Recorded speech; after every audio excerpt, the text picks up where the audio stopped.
Good evening friends, welcome to English classes. Today we will discuss about past indefinite tense. What is past indefinite tense? This tense expresses a completed action in the past. यानी इस tense के वाक्यों से हमें यह पता चलता है कि कोई भी कार्य भूतकाल में समाप्त हो गया है, कोई भी कार्य भूतकाल में हो चुका है, कंप्लीट हो चुका है। तो अफर्मेटिव सेंटेंसेस को हम हिंदी से इंग्लिश में कैसे ट्रांसलेट करते हैं, सबसे पहले यह देखते हैं। तो इसमें एक ही रूल है, second form of verb is used with every subject. Means subject हमारा सिंगुलर हो या प्लूरल हो, वर्ब की सेकेंड फॉर्म का ही प्रयोग होगा, वर्ब की सेकेंड फॉर्म का ही प्रयोग होगा, इसके अलावा कुछ नहीं। किसमें? अफर्मेटिव सेंटेंस में। तो यही एक टेंस है, पास्ट इंडेफिनिट टेंस का केवल अफर्मेटिव सेंटेंस ही ऐसा है जहां पे वर्ब की सेकंड फॉर्म का प्रयोग किया जाता है और कहीं पर किसी भी टेंस में वर्ब की सेकंड फॉर्म का प्रयोग नहीं किया जाता है। ये नोट करने वाली बात है। तो हम हिंदी से इंग्लिश में कैसे ट्रांसलेट करेंगे, सबसे पहले इसका स्ट्रक्चर देखते हैं। तो सबसे पहले हम सब्जेक्ट लिखते हैं, फिर वर्ब की सेकंड फॉर्म, उसके बाद अदर वर्ड अगर कोई है तो उसे लिखते हैं। पहला सेंटेंस देखते हैं, वह गुस्से से चिल्लाया, वह गुस्से से चिल्लाया। तो वह के लिए हम क्या लिखते हैं? ही। चिल्लाने के लिए साउट होता है SOUTED, साउटेड सेकंड फॉर्म हो जाएगा। ही साउटेड, कैसे? गुस्से से, तो एंग्रीली हो जाएगा, एंग्रीली। ही साउटेड एंग्रीली। ठीक है। मैंने उसका पता लिख लिया, मैंने उसका पता लिख लिया। तो मैंने के लिए आई हो जाएगा।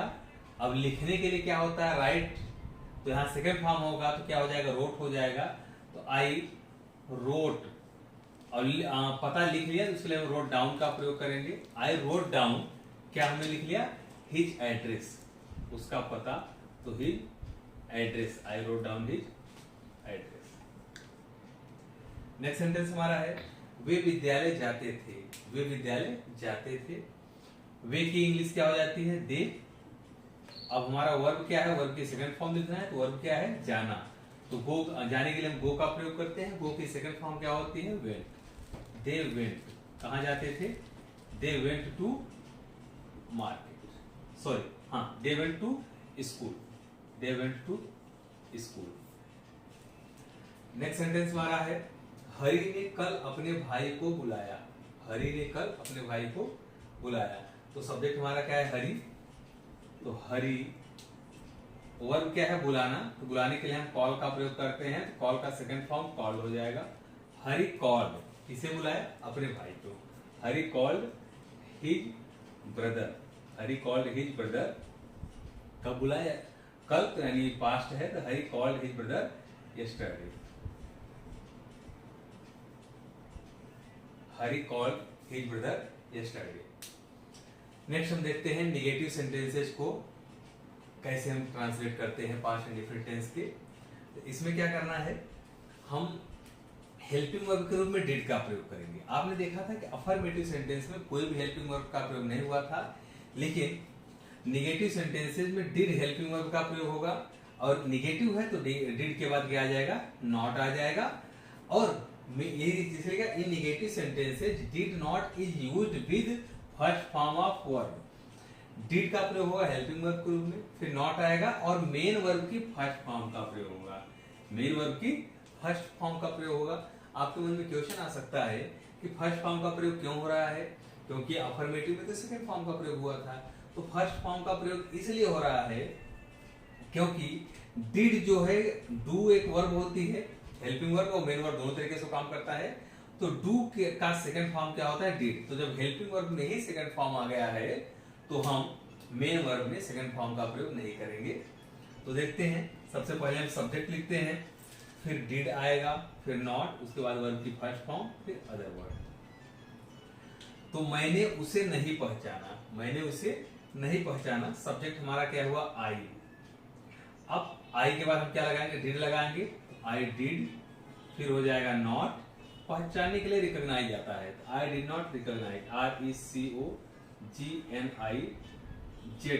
आई डिड नॉट रिकॉग्नाइज किसे? उसे। तो रिकॉग्नाइज के बाद हिम लगा देंगे, I did not recognize him. वह कीचड़ में नहीं गिरा, वह कीचड़ में नहीं गिरा। तो सबसे पहले हम क्या लिखेंगे? ही लिखेंगे, फिर डिड आएगा, ही डिड नॉट फॉल। गिरने के लिए किसका प्रयोग करते हैं? Fall, FALL। He did not fall कहाँ? कीचड़ में, यानी इन द मड मीन्स होता है कीचड़, इन द मड। अगला सेंटेंस हमारा है हमने अपना काम नहीं किया। हमने अपना काम नहीं किया, तो हमने के लिए किसका प्रयोग करते हैं? वी का। वी, फिर डिड आ जाएगा और नॉट आएगा, तो we did not.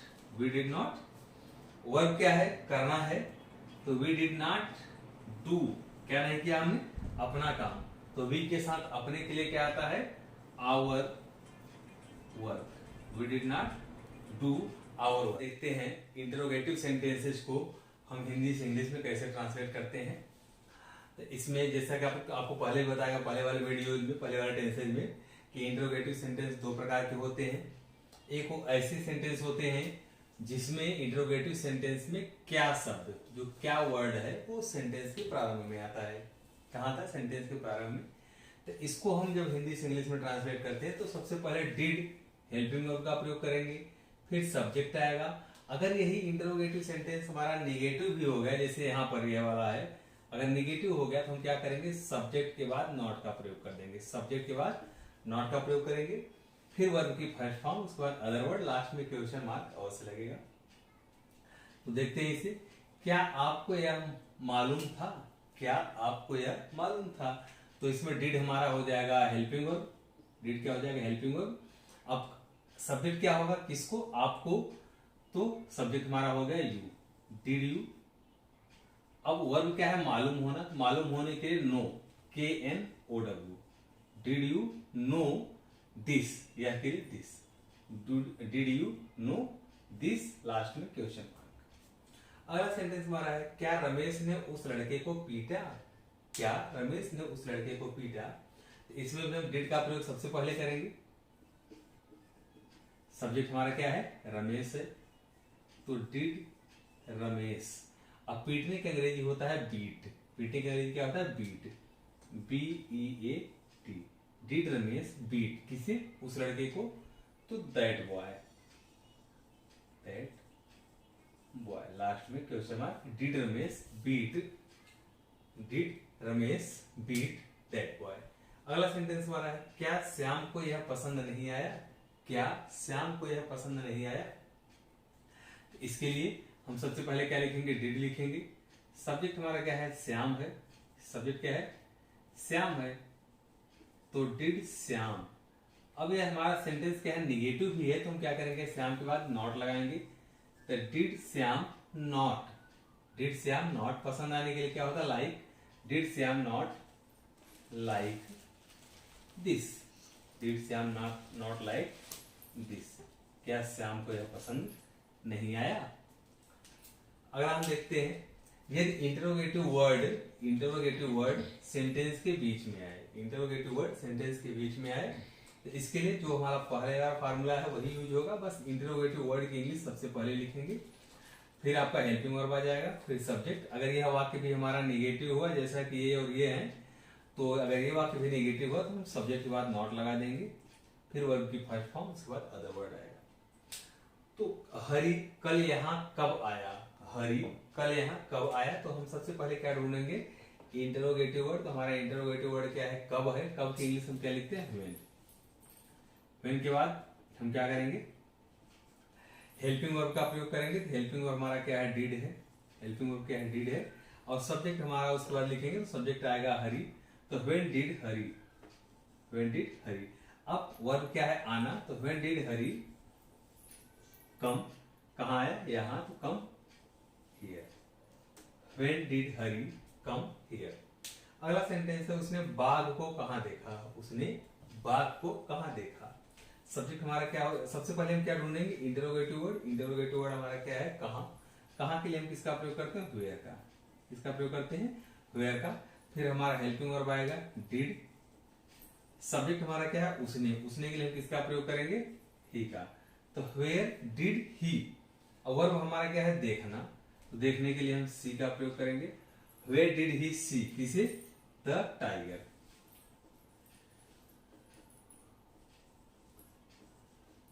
Where did he see the tiger. अगला सेंटेंस है तुमने कल मुझे फोन क्यों नहीं किया। तुमने कल मुझे फोन क्यों नहीं किया। तो सबसे पहले हम प्रश्नवाचक शब्द यानी इंटरोगेटिव वर्ड देखेंगे। तो हमारा क्या है, क्यों। क्यों की इंग्लिश हम लिखेंगे, क्यों के लिए हम किसका प्रयोग करते हैं, व्हाई का। क्यों के लिए किसका प्रयोग करते हैं, व्हाई का, व्हाई। फिर हमारा आ जाएगा helping verb did. Helping verb क्या है, डिड। फिर सब्जेक्ट क्या है, यू। सब्जेक्ट क्या है, यू। तो व्हाई डिड यू। फिर सेंटेंस हमारा है निगेटिव भी है, तो हम सब्जेक्ट के बाद किसका प्रयोग करेंगे, नॉट का प्रयोग करेंगे। Why did you not. Why did you not. Phone करने के लिए हम कर सकते हैं, फोन प्रयोग कर देते हैं, आजकल तो फोन ही चलता है। तो PHONE। फोन आपका वर्ब भी हो गया, नाउन भी है, तो वर्ब के रूप में हम यहाँ प्रयोग कर रहे हैं। Why did you not phone किसको, मुझे। Phone me. लास्ट में question mark. Why did you not phone me. अच्छा एक चीज, यस्टरडे यानी कल भी है, तो क्या लिखेंगे हम लास्ट में, यस्टरडे। YESTERDAY। अब सही है, why did you not phone me yesterday. अगला सेंटेंस हमारा है उन्होंने अपना कप्तान किसे चुना। उन्होंने अपना कप्तान किसे चुना। तो अब हमारा इंटरोगेटिव वर्ड क्या है, किसे। क्या है, किसे। किसे के लिए हम क्या लिखते हैं, whom। क्या लिखते हैं, whom। अब whom इंटरोगेटिव वर्ड हुआ तो हमारा डिड आ जाएगा, हेल्पिंग वर्ब whom डिड। अब उन्होंने के लिए क्या हो जाएगा, दे। उन्होंने के लिए क्या प्रयोग किया आता है, दे। whom did they. अब निगेटिव भी है तो क्या हो जाएगा, नॉट।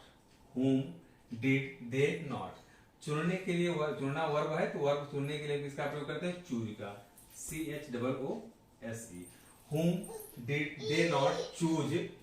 अब अपना कैप्टन के लिए किसका प्रयोग करेंगे, अपने के लिए दे के साथ डियर आता है, dear captain. Dear captain. Dear captain. तो ये था हमारा past indefinite tense. Thank you.